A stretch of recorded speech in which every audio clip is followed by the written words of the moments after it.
Today is World AIDS Day, a day for stepping up the fight to prevent new infections and to support people living with HIV. Seth Doane has the story of a woman who devoted years of her life to comforting those in need. Men you might call all her sons. You inherited part of a cemetery? I did. What am I going to do as a cemetery? You know, a nice ring or a watch, but But it would wind up that you would need a cemetery. who would have ever thought? Ruth Coker Burks told us this unusual inheritance of 262 cemetery plots was left to her after a family feud. My mother got in a huge argument with her brother when I was 10 and bought all the remaining spaces in the family cemetery so he and his family couldn't be buried with the rest of us. That was the meanest thing she could think to settle the score.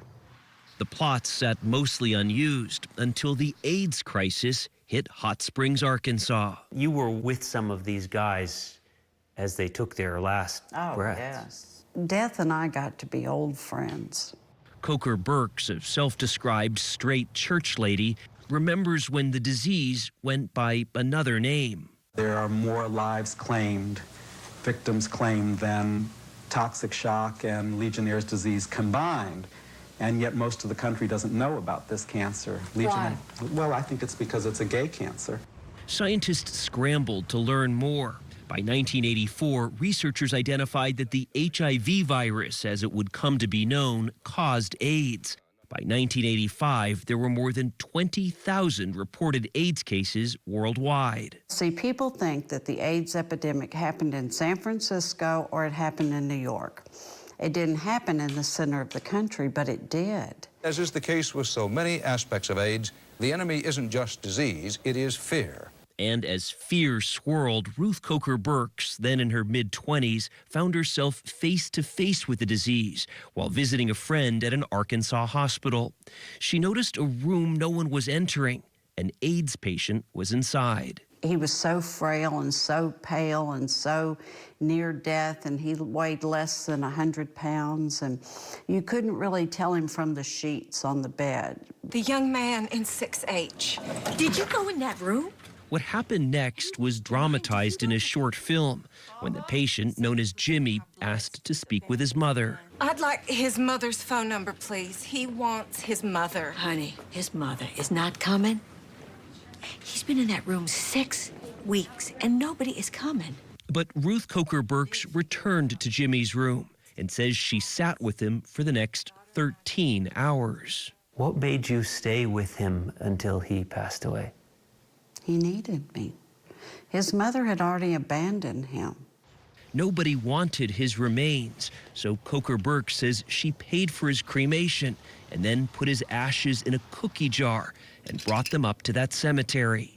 She thinks she ended up helping maybe hundreds with AIDS, mostly men, abandoned by families and churches. It sounds like it wasn't always love thy neighbor. No, it wasn't. After helping Jimmy, and what made you think, I'm going to help others? Well, I didn't. They just kept coming. I couldn't turn anybody down. There was no one else to take care of them. There were just no other options. There was none. The KKK burned crosses in my yard 3 different times. Really? Yes. You must have felt threatened. No.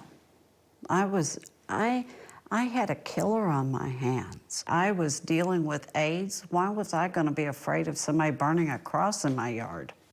Coker Burks became a one-woman AIDS help center, driving patients to appointments, trying to find doctors, drugs, or filling out death certificates. John Anderson's gone. Owen's gone. Danny, Neil, they're all people who died. Here we were pretty much left on our own. I had Ruth. That was about it. How'd you meet Ruth?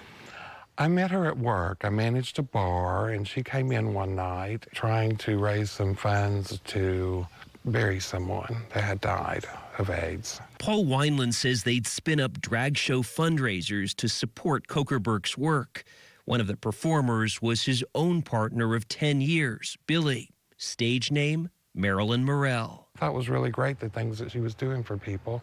And then it turned out that I needed her. because of Billy, you know. Billy was diagnosed with AIDS.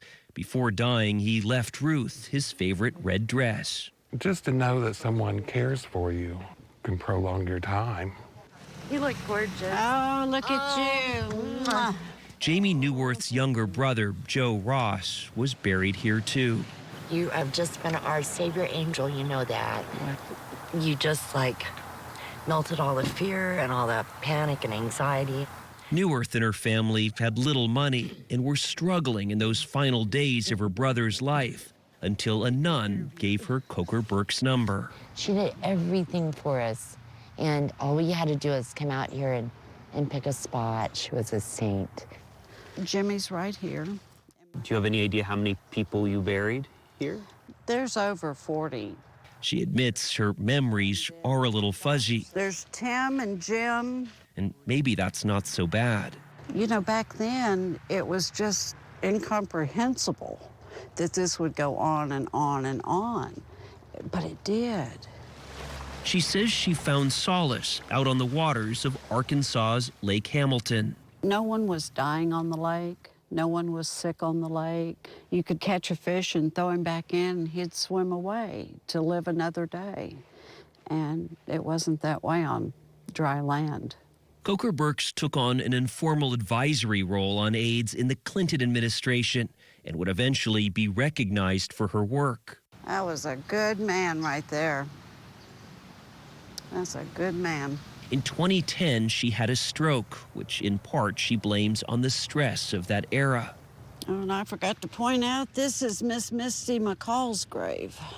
She has one biological daughter, but during that crisis, Ruth Coker Burks became a mother of sorts to countless sons. I didn't have the honor of giving birth to them, but I had the honor of being with them in the moment that they needed somebody the most. And I would take them in my arms and I would carry them across the river of death.